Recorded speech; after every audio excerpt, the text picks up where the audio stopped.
Hello hi नमस्कार ओडिशार सबु सिनेप्रेमी भाई और भौणी मानू आम ओडिया सिनेमा चैनल को स्वागत करुच्ची। अभी मजा आएगा ना भिड़ो। आज कथा हवा चलित दशहरा रे रिलीज होगा जाउथिबा अनुभव महांती सिनेमा कर्मर स्टोरी विषय रे। चलित दशहरा रे अर्थात अक्टोबर 9 तारिख रे रिलीज होगा जाउची ओडिया सिनेमा कर्म। एही सिनेमार प्रयोजन दायित्व रे वर्षा पट्टनायक एवं अनुपम पट्टनायक थिबा बेले एही सिनेमार निर्देशना देइछंती अनुपम पट्टनायक, संगीत निर्देशना देइछंती आशीष प्रधान।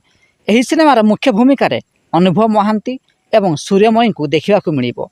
एही सिनेमार ट्रेलर निकटरे रिलीज हो जाइछि।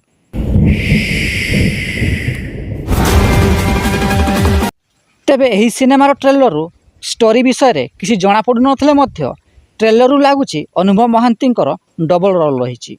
गोटे रोल हूँ से एक मर्डर इन्वेस्टिगेशन करुछंती एवं अन्यटी है मशाणी अच्छी। तेबे रिलीज पर यार सत्यता जना पड़िबो। तेबे एने आपणक मत कौन? आपणक मतामत कमेंट बॉक्स रे निश्चिंत दियंतु एवं वीडियोटी पसंद आसतिले लाइक शेयर एवं चैनल टी को सब्सक्राइब करंतु।